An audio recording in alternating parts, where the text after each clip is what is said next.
I just want to introduce myself, but thank you so much, but just a tiny bit further which might help you in understanding where I'm coming from and what my journey was. I'm a nurse. I trained already in the UK, and I worked in the health service for a long time. I won't tell you how long.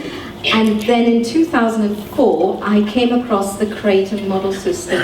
And actually, like it always happens in life, there is somebody, an individual, who introduces you to something else, and you go there, you don't really know what you're doing there, and then, by the grace of God, I was led further, and ultimately, within 4 years, it completely changed my career. I left the National Health Service, and I now manage this live fertility care clinic, where we do two things. One is, well, the clinic is mostly for couples who want to achieve a pregnancy but are struggling and do not wish to go down the IVF pathway. There is some background to it, which is to do with natural family planning, and I think by the end of this talk you will understand a little bit more why that is and how the two things pull together. So, revolution. What revolution? Many of you, in fact, I don't think you would be here unless you had concerns about what is happening at the moment with regards to reproductive health. Under this title, we find everything, and it's getting more and more extreme. And many of you will have grandmothers who wouldn't even understand how we ever got there to this place. And maybe you are in the same place. And I hope to show you a little bit more the journey that our society has made, and many Western societies have made over the years. And I don't think we're done yet. It is mostly about the total control over the body. So my plan for the session today is to give you an understanding how we got to where we are, to bring up the fundamental questions that you often will find that you are debating with your friends, and in order to ascertain of why we are where we are and how do we answer critical questions. I'd like to point out all the consequences of the pathway that we're currently on, because you, that generation, you are going to be living out the consequences of what my generation have been doing and have been agreeing to. And mostly I will show it to you in examples. And then I will point to you what can you do as an individual and as a group in order to change things. So, a very quick overview of history, and I was delighted because the previous speaker has actually already started and introduced Hippocrates. That was a big change. It was ultimately, once Christianity started in Europe, you saw that the philosophy of the Christian spirituality was filtering through in the medical care and into the universities. So I'm showing you just as a picture the first Catholic university at Leuven, and then I think this is St. Bartholomew's.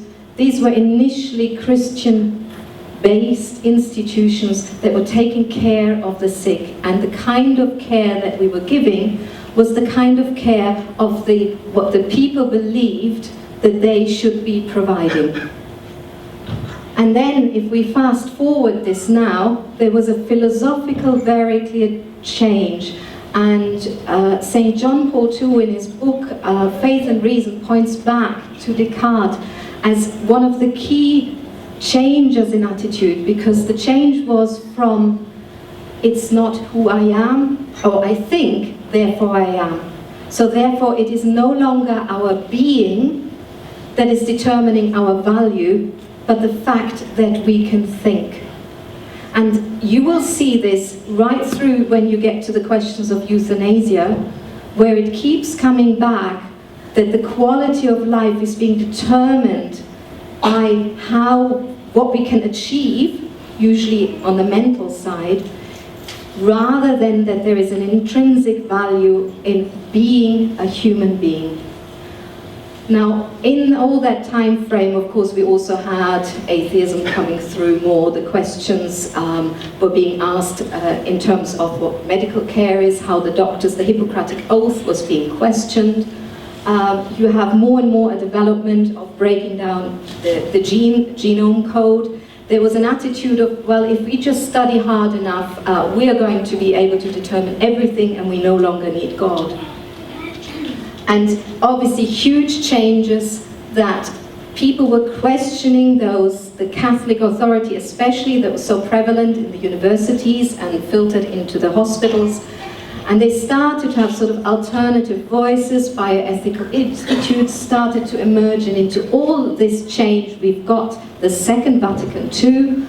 And one of the big changes with that came, especially for the layperson, was a huge liturgical change. So you can see that there was a whole world prepared and living in a time of change. And then there were two more things. One was the contraceptive pill, that came up, started to get widespread, and of course the question arose, what about the Catholics? There's sort of a history that they don't like contraceptives.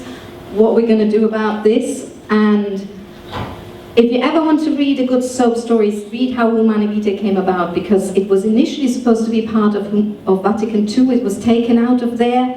Then they had a committee that couldn't come up with any solution. Then they dismantled it. Years later, an expanded committee. They still couldn't agree. We had two reports, a minority and a majority report. Ultimately, the majority report was leaked to the public. Okay, so it was a tablet in the UK, in case you're interested. But you remember that there was this public that was already expecting all this change, and now this document from the majority came and said, yeah, we need to work with the times. And of course then, in 1968, Pope Paul VI brought out Humanae Vitae. And it shocked the world, and I don't think any of us can really imagine how difficult it would have been, even for those who were faithful, to kind of understand.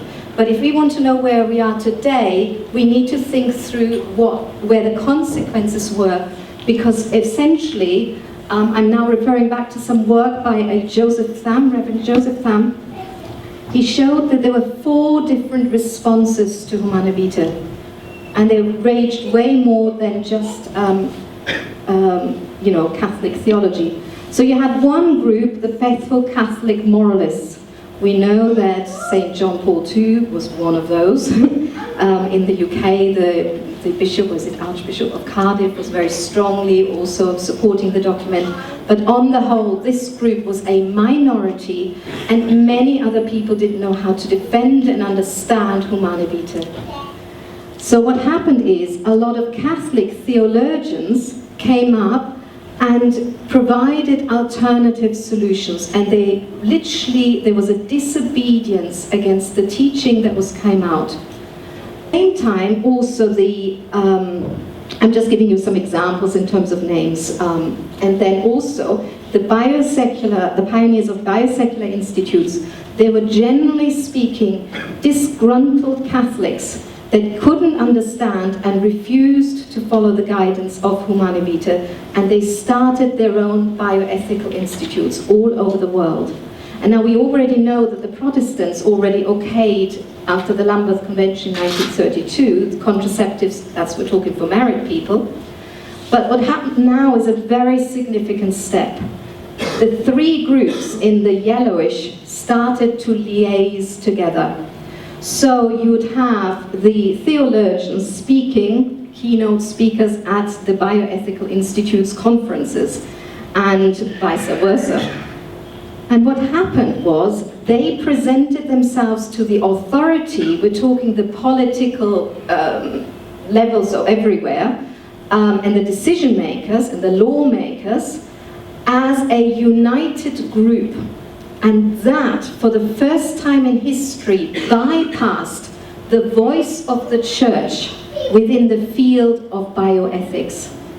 So now, you might still, on the Human Fertilization and Embryo Authority, you do actually, I believe, have a Protestant bishop on there, but it's a nominal figure within a much larger group that doesn't take any account of the history, of the ethics and the philosophy that was brought up to us over centuries through growth in Europe. And this is an interesting thing. While the people who started off these ethical institutes were very faithful people, very well-meaning people, really wanting the best for the world. Because they left the original sort of kind of their home base in terms of the spirituality, it kind of moved on step by step. And there was an interesting study done, and I think it's already quite dated, but it was at that time, I mean talking 1970s, it was looking at 75 bioethicists and asking them about their religious affiliation. And less than 5% had any religious affiliation to any faith background. That doesn't match what the general population is. And so you can see where the changes occurred, and the influence of theology has been side-roaded within society. What was the new morality that came up? The new morality was there are no universal moral laws, no intrinsically evil acts. Morality depends on general disposition, and the morality of an act depends on the consequences. Remember, when the people who wrote this, they came from being in a culture that was deeply faithful. So they knew what morality was, so they felt they could ask their inner core and make those judgments. Whereas when you are today, you are very often, maybe what some of you are praying outside abortion clinics, those people have not got the same formation. They have a very different formation. We need to respond to their needs in terms of even just education and everything, and really the love that's needed. I'd like to show you something. 40 years after Humane Vitae came out, the tablet, the same newspaper, commissioned a study asking church-going Catholics with regards to contraceptives. And this is interesting because over half of them cohabited before marriage. There was a reluctance of them to avail themselves of confession, and 75% believed divorce is a solution to an unhappy marriage, and divorcees should not be excluded from the Eucharist if they remarry, presumably. Can you see that this is the whole dissenting ethics kind of attitude? Mainstream, the 75% that were mentioned in that first talk, this is the kind of ethics that have been taken up. And so this is the kind of ethics that will ultimately determine the kind of care you're going to get in hospital, and we'll get to that further. So, where do we go? Oh, where does it lead to? You see, by changing our origin away from a universal sort of moral code, what we get is the majority view will become what is moral. And of course then there will always be questions and people say things, and so therefore you start getting into a world that's very procedural. For instance, I'm a nurse, obviously, and when I trained, we didn't have a document that said that patients had to be treated with respect.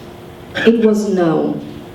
You only need a document that tells nurses that they have to treat patients with respect if the nurses themselves have kind of lost that vision that that's their vocation in the first place. But this is what we find in all sorts of professions. We have these huge documents that tell us the rules and the regulations, and then even if that doesn't work, we end up in the law codes. And that's of course when the law decides of a country what is now the truth and what isn't the truth. But ultimately, our judges are by appointment of politicians who want to get the votes. So therefore you invariably end up with a system that is market-oriented, and this is exactly what we're seeing. Many of you would not wish to see the kind of exploitation of women in India for their eggs, or even students in America for their eggs. And the reality is, though, this is happening because there is a market that is driving it. So how do we get back? Where did we lose it? And I'm back to, I guess, the Humane Vitae. The first one, the door that we went through was the contraception door. And I can show you that. For instance, many of you will have, I presume all of you will be against abortion, but many of you will not know really or be sure about contraception. You'd be quite happy to use those. Can you think of an individual, let alone a group, where this is reversed? I.e., that would say contraception is a moral evil, but abortion is okay. And I think you'd struggle. And that's exactly it. You cannot be at embryo experimentation unless you have first embraced the contraceptives one. I'm not saying that everybody who uses contraceptives also walks any of the further steps, but what I'm saying is that you don't get to the later steps unless you have internalized an okay to the first step. And so that was our safeguarding door. And I like playing with PowerPoint. I would like to ask you if you can think of a married couple who've been in a situation where they were led to believe that God was withholding some good from them. It goes back right to the beginning. The consequence of the first couple not trusting God was death. And the consequences that we are seeing, because we also did not trust God's plan, was the culture of death. Now that is really, so the issue is really a faith that was lost, that the church was representing God's will. It's a matter of faith ultimately and trust in God. Now, where are the issues against it? Why is fertility specifically such a big one? And I like to use images, so I'm summing up Humane Vitae in an image. Humane Vitae said that the issue about fertility is not so much from a population perspective, not about marriage counseling, not about if the world is overpopulated. These are individual views. The church's role is to determine a human person's relationship with God and ultimately lead a person, or they're faithful, to a closer relationship with God. Where does fertility fit into that? There's two ways we can look at it. Is it a gift, just as like somebody has a musical skill or a writer's skill that we can take up in life as a hobby or as a profession, and we change it depending where we do it, so that's is that your left or your right image, where you either, while you're engaged, you use barriers, and later on you have just curtains, and then, and shutters at some other time, depending on the fashion and where you find yourself in life. That's one approach to fertility, and that's the one that's being used generally. Or is it, as the church said, foundational to us as a human being? Similar to how we would say that intelligence and the ability to discern things is an ability that's innate to us as a human nature that makes us distinct from animals. So that's the understanding of fertility, not necessarily the fact that we can reproduce. If our fertility is foundational to how we grow and develop as a human person, then of course it does matter what we do with it in life, because like a building, if our foundation isn't very good, then of course whatever we build on top of it will be equally affected. So this is one thought for you to take away. Where do you see fertility for yourself? And then we just, this is an interesting slide. Bear with me because it's quite complex. Freedom is another very human characteristic, and all of you know that it ranges from no autonomy to very strong autonomy. Now, you can put anything there. Let's start with an example of controlling anger. There are those blessed people who, no matter what the storm clouds bring in, they are always very calm, and they keep their emotions under check. Most of us occasionally have a gritted teeth approach, and then there are those people whom we actually put into hospitals, into safe cells, and we may use barriers or chemical, medication constraints because they cannot themselves control their anger. Now that's a scale, as you know, and it would fit with anything, even if you're controlling your blood glucose. Sense your personal reaction when I now say, what about controlling fertility?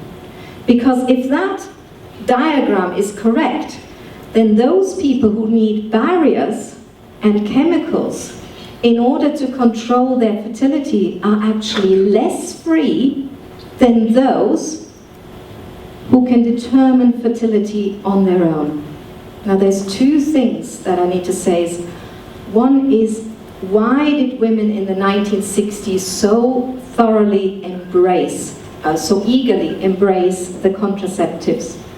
And I think the true picture is that they were not in a place of freedom. They were doing things because maybe they felt obliged to. They had no choice. But if you have no choice, then you are not free.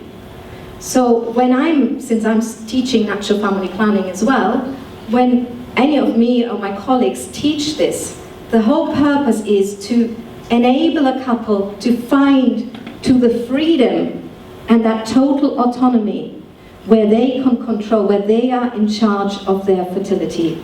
And just as somebody who's meditating each day has no guarantee that they'll never turn angry, but the chances are that they're pretty much in a better place than other people. So using natural family planning in itself is no guarantee that one will always be in control, but it's the pathway, the tool, or the enabler to get somebody to the freedom. I'm hoping that this made sense. And we're now going to back. Humana Vitae said three things. We're now getting to the new revolution. Humana Vitae had in the back, I don't know if has any of you read Humana Vitae? Okay, it's quite a few. You know that there's pastoral directives in the back. There are things for the men of science and specifically then for the doctors as well. Well, there was a doctor, Tom Hilgers, in the States, in Omaha, and he was a medical student, budding gynecologist at the time when Humana Vitae came out, and he said, okay, what should I do? And it gave instructions, and it's very interesting. If I sum them up, there's 3 points for the doctors. It says, doctors, you have an important role to play with regards to supporting marriage and family life. Doctors, you need to work together as a team. And doctors, you need to come up with ways that couples, without violating nature, can find a way to regulate their families. Now, does that strike us so much as shock and horror? But I'd like to show you what the results are. So just to give you some idea, one can actually track a woman's cycle, and a woman, in case you didn't know, is not fertile throughout the whole cycle. There are some periods of fertility, and then there are mostly periods of infertility. Which of course, because fertility is actually a word that relates to a couple, means that a couple are most of the time infertile and only fertile during the time when the woman has the fertility. In case you need any help, wherever there's a baby stamp, that means fertility. Okay? Right. Why is it different? Okay. Ultimately, any method, modern method of fertility tracking is a system of observing and recognizing the key markers of fertility. And then it gets recorded, one way or another, at least on a daily basis. Couples then are free to use it, either to avoid a pregnancy or in the field where I work so much, to achieve a pregnancy, just to understand their gynecology and whatever else. But the basis of it is a philosophy that accepts fertility as a positive sign, as a gift. And of course it nurtures relationship and a yes to nature and to self. What is the message that contraceptives give to the woman? My body is not good enough, you know? And we do this for years, and then she's trying to get pregnant 10 years later, And it's not happening because the body has learned, and it's still the message to the woman, I'm not good enough. What's that doing to feminism, you know? That little cartoon is my way of making a cartoon that comes from there's a Chinese proverb that says, the wise man points to the moon, the fool only sees the finger. So many of us see fertility as a hindrance, and we don't see that it's actually supposed to make us aware of this co-creative potential that we have and really value it. Now because obviously you know I work in this fertility clinic, I tell you, these couples are praying. They're praying for a baby. But how many who don't, like you, who don't necessarily want to have a baby, are praying for your fertility, are giving thanks for your fertility, and are treasuring it? It only happens when it's lost that I see that people are embracing it and realizing how precious it was. Why is it better? It's a true system of family planning. It means it's foundational. You don't change anything just because you're moving into a new era in your life and you're suddenly married, or you suddenly want a baby when you didn't want it before. It's the same system. The foundation is the same. No side effects. Okay. Benefits relationship. You all know that. Find me the person where it's very rare to see couples who have persisted in natural family planning and are then divorced. AIDS communication. I have some couples tell me it lengthens the time in the evening when you have to talk about things. So yes, initially in the learning and everything, it does take some time, it does take some effort, but it's well worth time spent on it. And it works. It works. Now, one other thing. That's a picture of me, body and soul, but I've removed my body. I hope you get the joke. You cannot communicate with another human being except through the body. And in fact, St. John Paul II said, the body, in fact, it alone is capable of making visible what is invisible, the spiritual and the divine. It was created to transfer into the visible reality of the world the mystery hidden since time immemorial in God, and thus to be a sign of it. We are more than just our body, but our bodies show our spirit, and so therefore what we do with our body matters. It does. You can either use the balance of the scales or use the mind, body, spirit. If a couple mutually decide that they're going to stop sharing a part of their body, which is their fertility, it wobbles the system, and couples automatically don't want to be in that place. And what they do is they also stop sharing on the other, like the mind and the spiritual aspect of themselves, in order to keep everything stable. And this is what we find gets reversed with the couples who actually use natural family planning. This is an interesting scale. You've got on the top end, you've got the numbers of marriages across the timeline in the UK and Wales, in England and Wales. And at the bottom, you've got the number of divorces. I very recently had an interesting conversation where I it was in line with, is contraception okay or not? And the person pointed out to me that that was by no means showing cause and effect.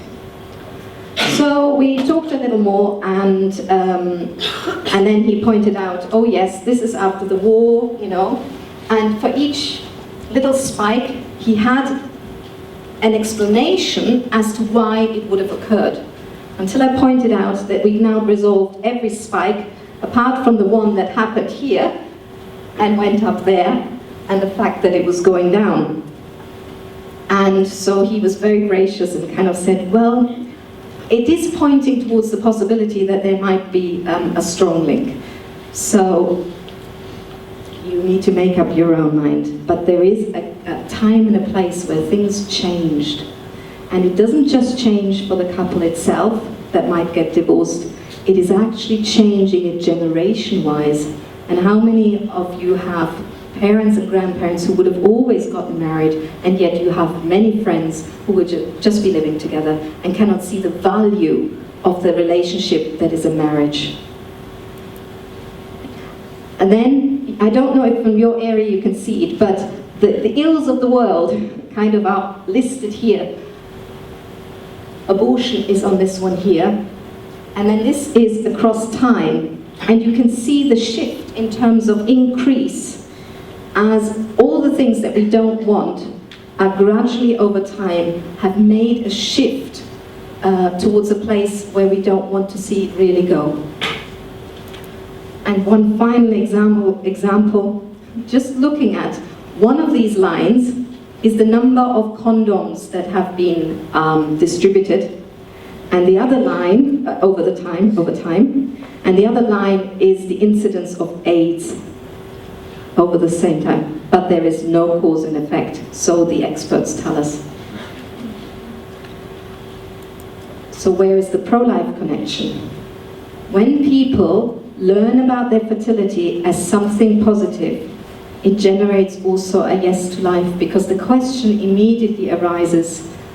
And if there's a no to fertility, it makes the no towards the fruit of fertility, the baby, just that little bit easier. I'm not saying that everybody will go down that pathway, but there's a real role to play in preventative teaching. One of the questions as a natural family planning teacher we always ask is, where is the couple in terms of accepting a child, or if there was a pregnancy? And I've been surprised that sometimes people haven't thought about it. They might even be living together, they might not be using contraceptives, they have not given the idea of what would they do if they got pregnant, even a thought. But I can guarantee you, if we just pose that question, and I'm asking that same question again 2 weeks later, I get an answer. They might be, I have no idea, I'd have to think about this the first time round. But the second time round, they know whether they're more on, it'll be okay, or whether they are, gosh, I really don't think I could cope. And that gives anybody who's teaching or interacting with this couple an opportunity to adjust the teaching schedule. And I might want to make sure that I'm really teaching a couple that may potentially not be open to new life very well, so that they will never find themselves in the situation of an unplanned pregnancy. Where does natural conception, I know there's at least one doctor in the house. I think I spoke to her earlier, Kate or somebody. I wanted to ask, without embarrassing him, but maybe there's more doctors, I would like to find out from them is how many hours training in natural fertility management they've had. I'm not talking about the hormone curves, I'm talking about natural fertility management as part of their medical training. Any answers? Zero. None. Well, none is like we went for to go and get it because we knew we needed it. Thank you. That's exactly it. Now think back to Humana Vitae. What was that point to the doctors? Doctors, get yourself informed. Now that's got lost somewhere on the line because it's not even part of the medical curriculum. And you're gonna, and so how are the people who go to the doctors for their advice going to be, what kind of advice are they going to be given if the doctors have no training? And so what is the link that's been offered with regards to IVF? Because people, ring me up and say, well, you're doing the opposite of IVF. No, it's all connected because it's all about the philosophy on fertility. We think that IVF is offered as the last resort. It's shocking sometimes how little or few investigations people have had before they're railroaded down that pathway. There may be some standardized blood testing. Is there any woman here who's an average woman? Why does medicine assume that we are? Then there might be scans, seminal fluid analysis, maybe some ovarian stimulation, but it's straight then to the artificial reproductive pathways, all of which break into the marital bond. And, right, I mean, we think it's two opposites, not. This is a slide that I would like you to pay attention with, because I'm going to try and explain it. Why there's a link between the medical care that you get with regards to reproductive and the contraceptive mentality. Because what we have is a triangular system. We have a public who observe the nature, and let's say that is, they see the problem of infertility. What do? They go to their doctor and they say, well, can't have a baby, please help. So the doctors come up with the most likely hypothesis, but they need to test it out. That's called research. So they go to the money pot holders and say, well, we think it's to do with X and Y and Z, give us the money. They then do their studies, and then the results of the study gets, published via the media back to the public. Now, what happens if the public are not aware how their natural fertility works? Remember, the doctors are part of the public as well, so they might not get that training either. Let me put it the other way around. The first thing that happens when I teach a couple, they go and say, but it doesn't look like the textbook. That's exactly the question. Their cycle, what they're personally observing, is not meeting what they think the average is and they should have. Now, if they go to a doctor who's had that training, like in our clinic, the naprotechnology training, natural procreative technology training, then that doctor's role is to differentiate between a fertility chart that just shows that the woman has been very stressed, and the one where it's pointing towards some underlying pathology. And so, of course, if the doctor has that as a hint, then further investigations can be made, and therefore we can get to some diagnosis as to why somebody is suffering from infertility. None of these, like the diagnosis, matter for IVF. And because there's very few naprotechnology doctors, there is very few bids for money. In fact, you don't get that either if you want to bid. We have tried. So therefore there's very little research, not enough research being done, which means it's not driving forward this healing medicine that you and other women and couples in society actually deserve and would love. And then the interesting thing is, I will show you later, even when there are media stories, that it will not get out. And now here is the consequences. This was a lovely study that I found. It was about withdrawal. It was a qualitative study using 50 couples in Iran. It was very well conducted, very detailed. And what the couples were sort of saying, that why were they using withdrawal as opposed to contraceptives? And they said it was, they didn't need to go to a doctor, they had fewer side effects, easier to use. And their reason why they didn't use contraceptives was health concerns, fear of side effects, and lack of confidence or sexual dissatisfaction. What was the outcome summary of this study? Not that we need to give those couples a better method that's more reliable than withdrawal. No, the conclusion of the study was that the users carry misconceptions about modern contraception and exaggerate its health-related problems. Indeed, these are important issues for the understanding of attitudes. Really? I do not know how they got to that conclusion from study after study, from couple after couple saying, we've tried the contraceptives, we didn't like it, so we came off them. It's a biased healthcare system. I want to tell you about a doctor who gave a talk at the Naprotechnology conference that I attended a few years ago. Absolutely delightful. She was talking, she's an endocrinologist, and she was talking about the work that she's doing, and then suddenly she learned about the fertility care and the napro side additionally. And she said it opened a new window to endocrinology, because now she was tying together what she was observing clinically with the woman's cycle, and she was coming up with all sorts of different answers and new ideas, because, like in the triangle, she was observing now nature fully, and it led her to different conclusions. And it's awesome. There was huge work that she was doing with preeclampsia that we often don't have an answer to, and that she had new treatment strategies and so on. Anyway, for all these things, she was talking about those various things. Our medical field would move forward if we took into account that fertility is a huge aspect, especially for the female, with the female variation. And then this here is a case study, actually, from our clinic. There was a lady that came to us. Now, in the UK, there's no NAPRO surgery, okay? The only 2 gynecology consultants that ever trained in NAPRO in the UK both left the UK. So, they're still doing NAPRO though, so that's very good.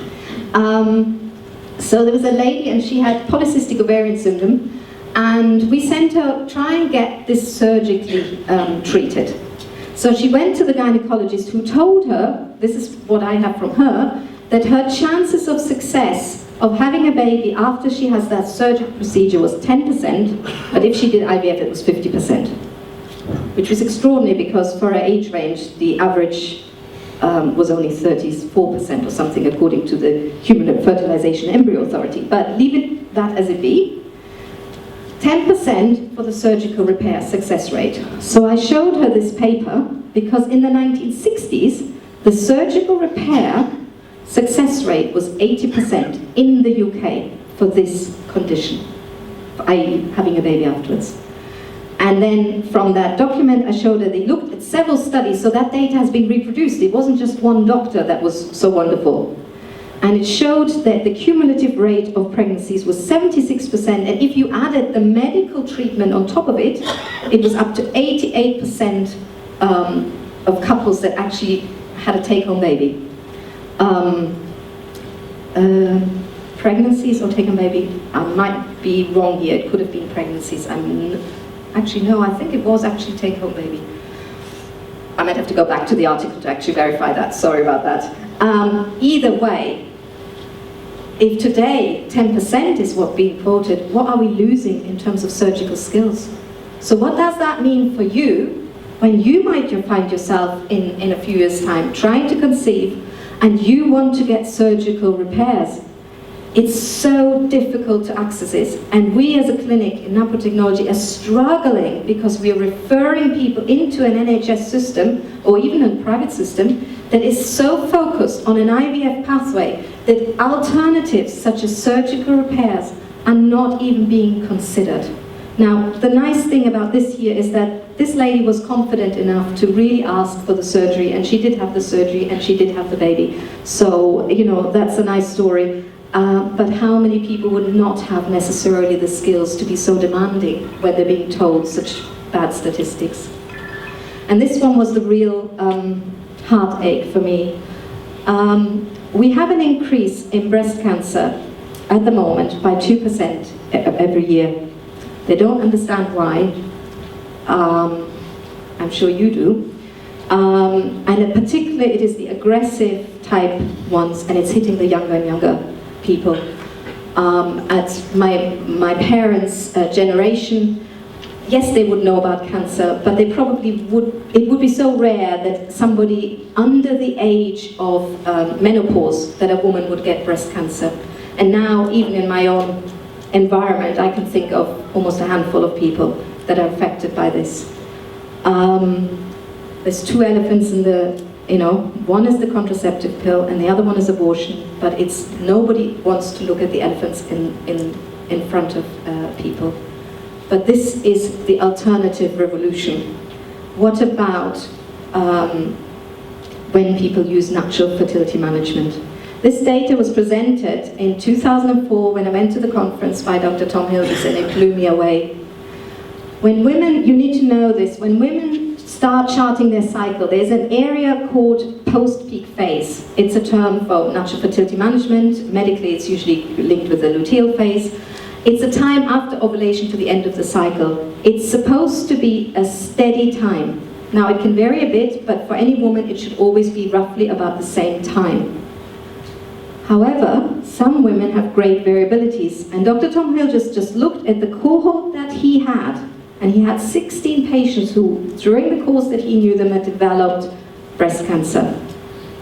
80% had a variability of greater than greater than 4 days, and 20% greater than 3 days. Whereas in the rest of the population, this is the blue, much less variability. So he sort of said to us, he said, well, what would happen if we just regulated their hormones a bit, so it would regulate that post-peak phase? That could be done medically. Is it that people developing breast cancer because over decades they had a minor hormonal imbalance that nobody ever noticed because it doesn't make a woman ill to just have an irregular cycle there? But we would need a very big study. It would probably need a 40-year study to do this. But that data was collected 10 years ago, over 10 years ago now. And we're not even anywhere starting any studies. What information are we losing by the fact that we devalue our fertility so much? Sorry, I'm just gonna... how to get out. Going back to what Dr. Tom Hilders said, where he started off was to look at what was available, and it led him to further. We all want to get medicine forward from A to B, but this is the thing, it's not enough to just have a car in your back garage, i.e. the natural family planning car. If you don't know how to drive it, you can't use the car even if you've got one. So it's not enough to know natural fertility awareness is one of the options, and maybe one day you explore it. You have not got the option, it's somebody else in the driving seat, unless you really take control and charge and learn and inform yourself. Because as you're doing things, you are learning. That's with everything else in life. When we're doing things, we're learning. And just being aware and understanding one's fertility better. Science must be rooted in truth. And this is not it. If you go onto the website and you just type in Google natural family planning, you get this website there. It's netdoctors.org.co.uk. It's written, you will see, by a gynecologist and a family planning expert. And tomorrow in the workshop, doing a bit of plug here, we're going to look at that, because I've done this with Catholics, so you'd think they have some understanding. It's so difficult for the lay public to read a document and discern where there are the half-truths, the things that are distorting things because they're telling you one thing, but because they're leaving out something else, it actually tells you something falsely. Back home we would call it lying with the truth. And so in just over a page and so on, I think one can learn an awful lot about what natural fertility management is by actually learning how to critique an expert in it, an expert who's doing it. Then of course, Dr. Tom Hilders brought out the Reproductive Revolution. It's a book well worth reading, gives the history, but it's really, if you've got anybody or know anybody who's struggling with fertility or anything, or any problems, it goes into the detail of how those two approaches are different. One that takes into account human nature and one doesn't. This book it's not the medical textbook that's 4 times the size. This is reduced information down for educated lay people who can understand this very well. And that's, again, it's about getting oneself informed. Oh, sorry, this was the book. Sorry. Reproductive Revolution. This is where the title came from for this. There are 5 things that I just bring up just as you for very ease of knowing is the big role that mucus has. The woman has a discharge called mucus, has in terms of conception, is completely ignored by mainstream. How that is impacted by the medication that they give for fertility, like for instance ovulation induction medications such as Clomid, is completely overlooked. That medication is given out to thousands of women and not a single one is being checked. One of the biggest side effects is that it dries up the mucus. So now you have a woman who's ovulating perfectly, her hormones are great, but her husband's sperm can't get to the egg because there's no mucus. So again, we're not looking at things, and we could actually make a woman worse with the treatment. Publication of research information. Of course, research is absolutely vital. That's the breakthrough with everything. What saddens me is that when the research is available, it's not being published. It's not being promoted in the public. Remember the media were in the triangle initially, and I said the media are making clear, and so many times you see, oh, they've just discovered X, Y, and Z, and in 5 years' time there'll be a cure for this or that disease. Well, there was a study out in 2008 and another study out in 2012 showing that NAPRO technology, a natural conception support medical service, was on par with much harsher treatments such as IVF. And yet, with 1 in 6 or 1 in 7 couples affected with fertility, that was not deemed worthy to make the front line, headlines on the media. I would like to exclude the Times because they did actually have an article on it, but it certainly wasn't on television. There's very little early pregnancy support. This whole thing is very much anti-women, and when one really looks into it, I think that was one of the key drivers driving into it. If a woman conceives an IVF conception, she gets some medication to support that conception in the first trimester. If you are a woman who has a miscarriage, you will really struggle to get that same medication prescribed for you because you've had a natural conception. Why is that? It makes no sense to me. I know there's one trial going on now trying to sort this out finally, and there's a whole lecture on why it's in the first place was so misunderstood as a medication. But still, there is a different attitude of support being given to natural conception than to IVF conceptions. And then the male factor infertility, there's nothing that's basically being done except offering couples ICSI as soon as they discover. In fact, very often we find that when male fertility factor is discovered, the woman is not even looked at in terms of whether she's also got a problem. So that separation between fertility as it's either him or her and not joining it all together is very typical. How will the world change? We had that in that first talk, and I really liked it. How do you grow that 25%? And you'll grow it when you change your life. It will be, and I changed my life, it's the individual that needs to live differently, because that's how we inspire. When I have couples coming to me for natural fertility management, and I've asked them, how did you hear about it? It is through their friends and their families who've been doing this, and they lived it with joy. That's very important. It's not just, I think that's where we went wrong in past generations. People were living it with the gritted teeth, and I think that's not good enough to inspire anybody else to want to follow us. It needs to be lived with the joy that it's supposed to bring to couples. By informing yourself, protect your fertility through chastity, support each other, both men and women, learn the fertility language of the body, and know where to refer people to. It's not usually, few of you will be in the GP practice hearing about things, but fertility issues are usually discussed in the pub, over the garden fence, all sorts of things. Have the information, where the alternative, the leaflets, have that readily available, have the number on your mobile phone. If you're looking at it wider, those people who are living natural family planning need to become vocal. They need to stand up and be counted. And I know it gives, but very often the audience is more ready to hear things than actually people anticipate. And I see it often on the social media. I'm getting more and more clients who've been on all sorts of blogs that I've never heard of before, and suddenly somebody mentions something on that blog, and I'm thinking, who is that who's mentioned something? Because I don't know them either. And it's worldwide. You're bridging things way more than was ever possible before. And then, of course, wherever you find yourself in life, you can contribute to this. We are desperate, for instance, for the biologists that are developing new gadgets for new tests to make it easier, so we don't have to do a blood test to get an estradiol level, because you could do it with a saliva, test. Some of those are out, but they're not reliable enough. So, to develop that's a completely different field. Whether you're in the media, journalism, there's always something that you can do. You can contribute, but you need to be in a place from which you can be inspired to contribute.